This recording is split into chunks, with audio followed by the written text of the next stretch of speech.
வரகாத்துஹு.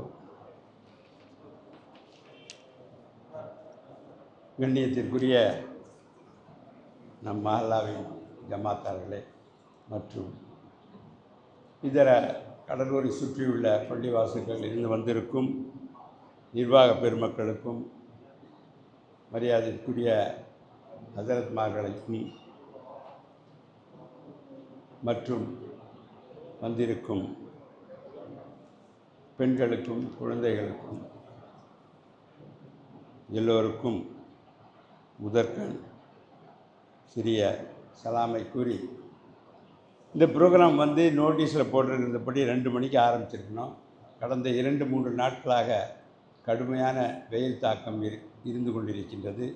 இன்றும் 104 degree Celsius வெயில் வெப்பத்தினால் காலையில் ப்ரோக்ராம் அது கரெக்டாக ஆரம்பித்து கரெக்டான நேரத்தில் மௌலானா அவர்கள் முடித்து விட்டார்கள்.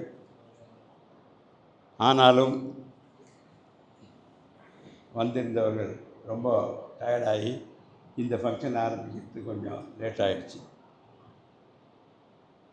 அதற்காக முதற்கண் நிர்வாகத்தின் வருத்தத்தை தெரிவித்துக் கொள்கின்றோம். தொடர்ந்து நிகழ்ச்சியை நம்மளுடைய மௌலானா மௌலவி நம் பள்ளிவாசலின் பேஷ்மா முகமது ரியாஸ் அன்வாரி அவர்கள் கிராத் எழுதி துவக்கி வைக்கும்படி கேட்டுக்கொண்டேன். السلام عليكم ورحمة الله وبركاته. أعوذ بالله من الشيطان الرجيم. بسم الله الرحمن الرحيم.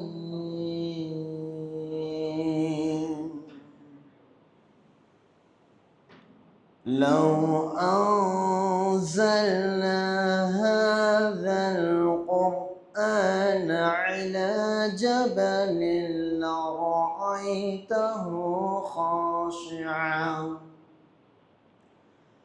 لرأيته خاشعا متصدعا من خشية الله. وتلك الأمثال نضربها للناس لعلهم يتفكرون. هو الله الذي لا إله إلا هو عالم الغيب والشهادة هو الرحمن الرحيم. هو الله الذي لا إله إلا هو الملك القدوس السلام المؤمن المهيمن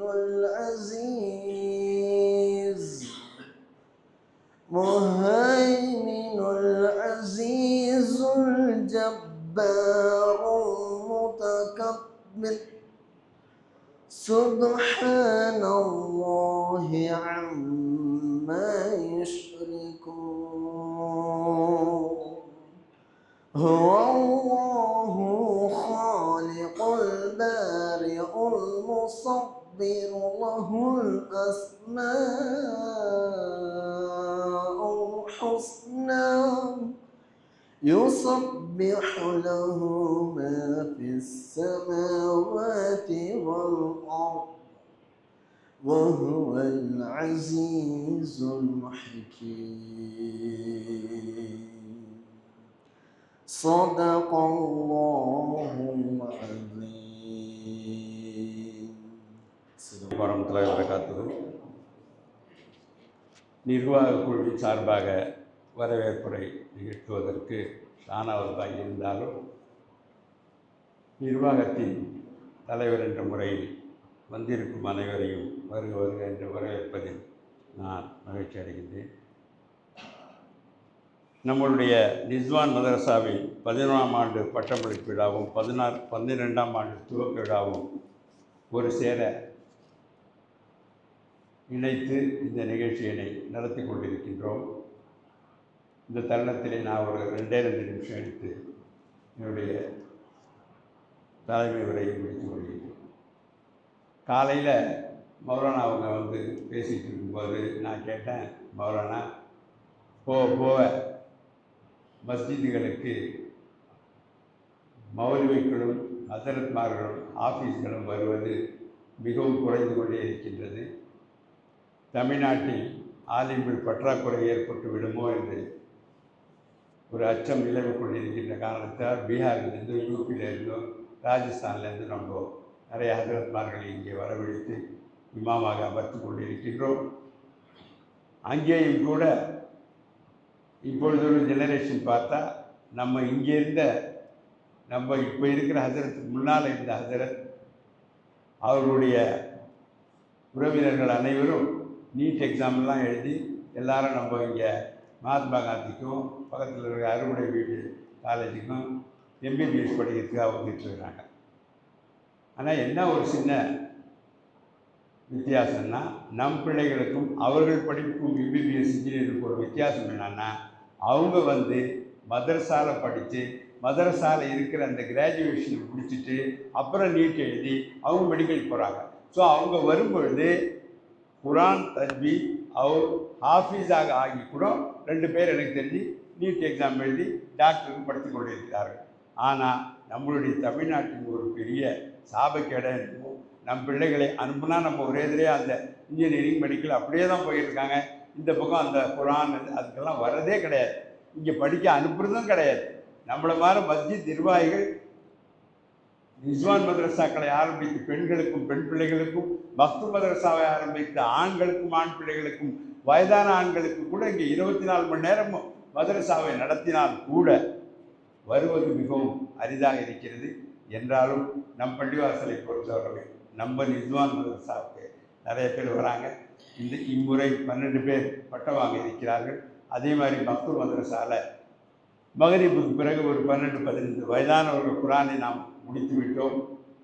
தொடர்ந்து பிள்ளைகளும் வந்து கொண்டிருக்கிறார்கள். அப்போ மௌலானா சொன்னாங்க, மௌலானாட்ட கூட கேட்டேன், உங்கள் பிள்ளைங்க வந்து உங்களை மாதிரி மௌலானா ஆவாரா?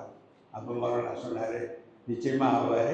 ஆனால் அதுக்காக தான் நம்ம இந்த மதரசா கரிக்குலம், மதரசா படிப்பை நிஸ்வான் மதரசா முகல்லிகளோடு சேர்த்து இது போன்ற பிகாம், பிஎஸ்சி இந்த மாதிரி பள்ளிக்கல்வி கல்லூரிகளிலும் சேர்த்து கொடுத்து கொண்டிருக்கிறோம் என்று பேசிக்கொண்டிருக்கும் போது சமீபத்தில் அந்த வாட்ஸ்அப்பில் வரும் ஒரு மௌலானா, அவங்க என்ன பேர், கலீல் அகமது மௌலானா, சென்னையில் தான் இருக்காங்க. அவர்களை மாதிரி மௌலானா மௌலவியாகி பிகாம், எம்ஃபில், எம்பி, ஐஏஎஸ்லாம் எழுதி தேர்வு பெற்று வருகிறார்கள். இந்த ஒரு விஷயத்தை நம் குழந்தைகளுக்கும் நம் மாணவர்களுக்கும் நாம் எத்தி வைத்து அவர்களை இது போன்ற ஒரு ஜாயிண்டான படிப்பு குரான் அண்ட் உலக கல்வியை படிக்குமாறு நாம் ஊக்கப்படுத்த வேண்டும் என்று போட்டுக்கொள்கிறேன். ஒரே ஒரு விஷயத்தை சொல்லி முடிச்சுக்கிறேன். ஒரே ஒரு விஷயம், அதாவது நமக்கெல்லாம் கிட்டத்தட்ட ஒரு மிடில் ஏஜ் தாண்டி வந்துட்டோம். 3 விஷயந்தான் வந்து நாம் மௌத்தான பிறகும் கூட வர்றது 3 விஷயம் என்று ஹதீஸ் இருக்கிறது. அதன் ஒன்று வந்து நாம் செய்யும் சதகா தர்மங்கள், 2வது வந்து நாம் ஏற்படுத்தும் கல்வி கூடங்கள். ஆனால் இது 2க்கும் நம்ம பணத்தை செலவு பண்ணணும். சதகாவுக்கு பணம் கொடுக்கணும், தர்மம் செய்யறதுக்கு வேறு விதத்தில் நம்ம செலவு பண்ணணும். கல்வி கூடங்களில் பார்ட்டிசிபேஷன்னா அதுக்கும் செலவு பண்ணணும். அடுத்து 3வது நம்ம கூட வர்ற அந்த சவாப் வந்து நம் பிள்ளைகளுக்கு நாம் கொடுக்கும் குரான், தஜ்வீத், ஹதீஸ் இந்த மாதிரி படிப்புகளை படித்து அந்த பிள்ளைகள் பெற்றோர்களுக்காக செய்யும் துவா நாம் மௌத்தான பிறகு நம்மிடம் கூட இருந்து நம்மை பாதுகாத்து நம்மை சொர்க்கத்தில் சேர்க்கும் என்று ஹதீஸ் இருக்கிறது. அப்போது செலவில்லாத ஒரு சொர்க்கம் நமக்கு கிடைக்குதுன்னாக்கா நம் பிள்ளைகளை நல்லபடியாக படிக்க வச்சு அவர்களுக்கு துவா ஓத கற்றுக் கொடுப்பது தான். நான் போன முறை பேசும்போது கூட சொன்னேன், ஒரு மவுத் வீட்டுக்கு போனாலோ இல்லை ஒரு ஜனாதா தொழு வைக்க போனாலோ அந்த மையத்தானவருடைய பிள்ளைகள் ஜனாதாவும் தொழு வைக்கிறதில்ல, ஒன்றுமே துவாவுலையும் நிற்கிறதில்ல. ஒரே ஒரு விஷயந்தான் வந்து சொல்கிறாங்க, என்னுடைய தந்தையாரோ தாயாரோ ஏதோ உங்களுக்கு கடன் பட்டு இருந்தால் அந்த கடனை நான் அடைக்கிறேன், இது சொல்கிறது தான் அங்கே வராங்க பிள்ளைங்க. அதே மாதிரி பெண்மையத்தை ஆகிவிட்டால் குளிப்பாட்டுவதற்கு பெண்களே கிடையாது. நம்ம மதரசாவில் ஒரு உஸ்தாத்கள் குழந்தைகளுக்கு அந்த அந்த இந்த குளிப்பாட்டு முறைகளை எல்லாம் சொல்லிக் கொடுத்து நாம் அதற்காக பெண் மையத்தாலாம் அனுப்பி கொண்டிருக்கிறோம். ஆண் மையத்தை ஆகிவிட்டால் உடனே நம்ம வந்து மோதினாரை தேடி ஓடுகிறோம். இந்த அவலங்கள் நீங்களும் நம்ம வீட்டில் ஏற்படும் மையத்துகளுக்கோ எதுக்கோ நம்ம யாசின் பண்ணி துவா செய்யணும், நம்ம குளிப்பாட்டணும், நம்ம ஜனாதா தொழ வைக்கணும். இதுதான் கயாமத்தில் ஆகரத்தில் அந்த அந்த மௌத்துக்கு பிறகு நம்மளோட இருக்கும் சவாப். இது நான் பல தடவை இங்கே சொல்லியிருக்கிறேன். அதற்காக இந்த நிஸ்வான் மதரசாக்கள், மக்தூம் மதரசாக்கள் ரொம்ப அவசியம். அதற்காக மௌலானாக்கள் மௌலிக்கு 2 பேர் வந்து காலையிலேருந்து அந்த பட்டம் வாங்கும் பிள்ளைகளுக்கு காலையிலேருந்து அவர்கள் செய்த உபதேசம் உறுதிமொழி அதையெல்லாம் அவர்கள் ஏற்றுக்கொண்டு அதன்படி செயல்பட்டாலே நம்மளுடைய சமுதாயம் ஒரு சிறந்த சமுதாயமாக உருவாகும் என்று இந்த தருணத்தில் கூறிக்கொண்டு, இன்ஷா அல்லாஹ் உங்களைப் போல் நானும் மௌலானா மௌலவிகளின் பேச்சை கேட்பதற்காகத்தான் ஆவலாக இருக்கிறேன். இருந்தாலும் ஆதங்கம், அதாவது நம்ம எல்லாமே ஏற்பாடு பண்ணி மதரசாக்களை ஆரம்பித்து வச்சிடறோம். வரத்துக்கு பிள்ளைங்க எவ்வளோ கேள்வாஸ் பண்ணிட்டு இருக்கோம். இந்த வருஷம் ஆரம்பித்து தொடர்ந்து உஸ்தாத்மார்கள் ஆட்டோ வச்சுக்கிட்டு 10-20 நாளாக வீடு வீடாக அலைஞ்சிட்டு இருக்கிறோம். ஒரு எல்கேஜி அட்மிஷன் வாங்குறதுக்கு நம்ம ஊராக காலேஜ் ஸ்கூலாக அலையிறோம். எவ்வளோ கட்டணம் கேட்குறாங்க, என்ன ஆகுதுன்னா நம்மளை வந்து நாய் நிறுத்துற மாதிரி வெளியே நிறுத்தி வச்சு அவங்க வந்து அப்புறம் அட்மிஷன் கொடுக்குறாங்க. நம்ம படிப்புக்காக ஆட்டோ எடுத்துட்டு உஸ்தாதுகள் அந்தந்த வீடு வீடாக போய் கொஞ்சம் தயவுசெய்து அனுப்புங்க. படித்த பெண்கள் இருந்தாலும் அவங்க சௌகரியத்துக்கு டைம் கொடுக்குறோம், படிக்காத பெரியவர்கள் இருந்தாலும் அவங்க சௌகரியத்துக்கு டைம் கொடுக்கணும்னு போய் அழைத்து கொண்டு வருகிறார்கள். அதே மாதிரி நம்ம மக்தூம் மதரசாக்கள் நம்ம ஹதரத்தும் ஒரு இடத்துலலாம் பிள்ளைகள் இந்த அவலம் எப்பொழுது மாறும் என்று தெரியவில்லை. மாற வேண்டும். ஆலிம்கள் மௌலவிகள் இது விஷயமாக மிகவும் துவா செய்ய வேண்டும், மிகவும் கவலைப்பட வேண்டும்.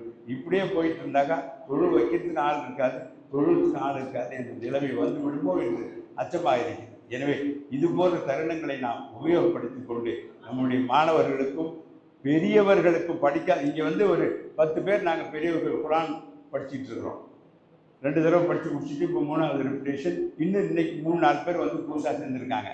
அந்த ஒரு உந்துதலை ஏற்படுத்த வேண்டியது ஆலிம்களாகிய உங்களுடைய பொறுப்பும் நிர்வாகியாக நம்மளுடைய பொறுப்பும் இருக்கிறது என்று இந்த நேரத்தில் கூறிக்கொண்டு, அல்ஹம்துலில்லாஹ் அடுத்ததாக நம்மளுடைய நிகழ்ச்சி நிரலின்படி யஹ்யா ஹதரத் பேச வேண்டும். அதற்கு முன்னால் நம்மளுடைய வண்டிப்பாளையம் ஹதரத் மௌலவி இர்ஃபான் மன்பை அவர்களை ஒரு சிறிது நானே வரவேற்பு சொல்லிட்டதால் அந்த வரவேற்பு நிகழ்ச்சிக்கு நம்ம இந்த நிர்வாகிகள், அந்த மதரசாவின் நிர்வாகிகளில் ஷானவாத் அவர்களை வரவேற்பு நிகழ்ச்சி மாதிரி கேட்டுக்கொள்கிறேன். அஸ்ஸலாமு அலைக்கும் வரஹ்மத்துல்லாஹி வபரகாத்துஹு. முத்தலி சாப்பிட்டா எல்லா வேலையும் அவரே பார்த்துடுவார்.